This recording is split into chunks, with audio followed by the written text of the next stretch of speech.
Meta adds a new functionality that lets you add a community manager who can moderate your Facebook live stream. Apple announces the release of a new lockdown mode in its upcoming versions of operating systems that lets you protect yourself from spyware attacks. Ethereum Name Service sees a huge spike in growth in the last couple of weeks. All this and much more coming up in this week's edition of the Connected Church News with me, Nachi Lazarus. Welcome. This is the show that brings you the top 5 digital, social, and Web3 news you need to know for this week in just 5 minutes. Let's get started.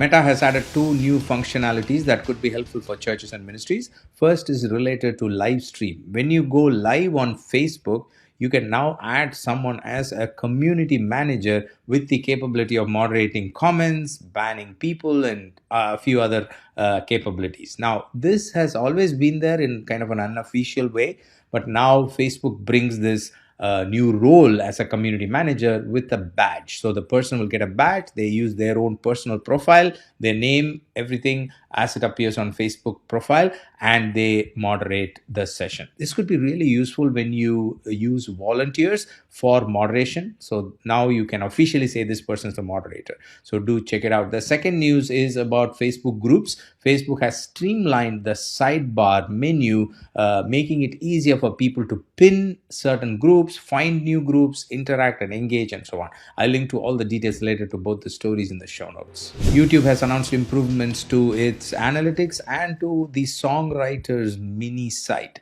So first is related to analytics. It has added key metrics to the YouTube Studio dashboard. Key metrics related to audience behavior like new and returning visitors will now appear under the analytics tab. If you click on the see more button, you should be able to see these tabs and the data listed there.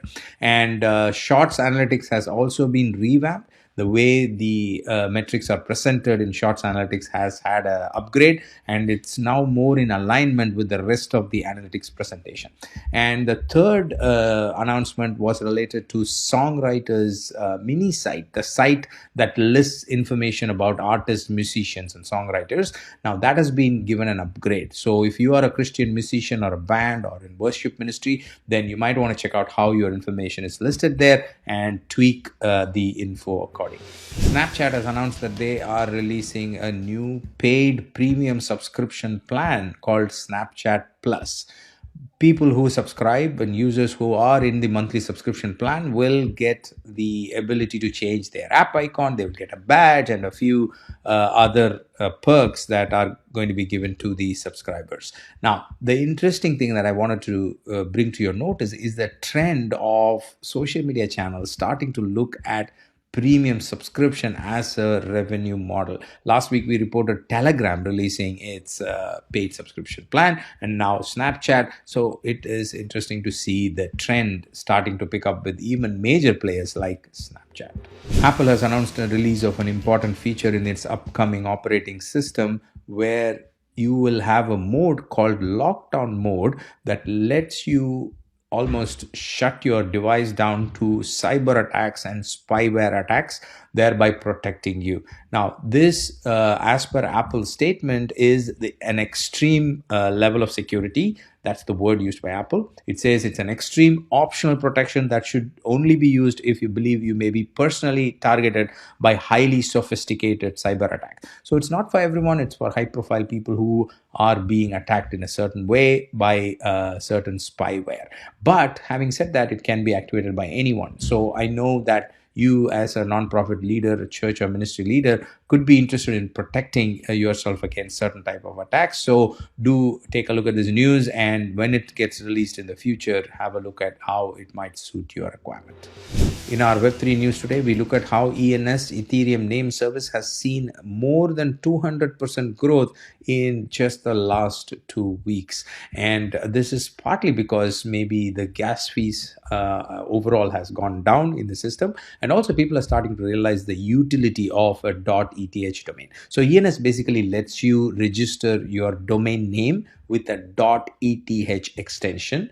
And this is not only looks cool, as you might have seen in other platforms like Twitter and other places where people use that as a handle, but it also has a utility in the sense you can connect it to a crypto wallet, and there are you can use it as an NFT, and there are many utilities based on this. So if you as a church, nonprofit, or ministry have not looked at a .eth domain, then you might want to discuss it with your team and see if this is something that's relevant to you. Do you have any questions or thoughts or comments about anything we talked about? Then you can DM me at Nachi Lazarus on Instagram or on Twitter. We'll be happy to find answers for your questions and to help you in any way. Thank you so much. If you'd like to dig deeper into any of the stories, we've got all the source links and details in the description. Do check it out. We also have all of them in our news page, nachilazarus.com/news. Do take a look. I'll see you next week with another set of news items. Until then, you stay connected, stay blessed, and take care. God bless you. Bye-bye.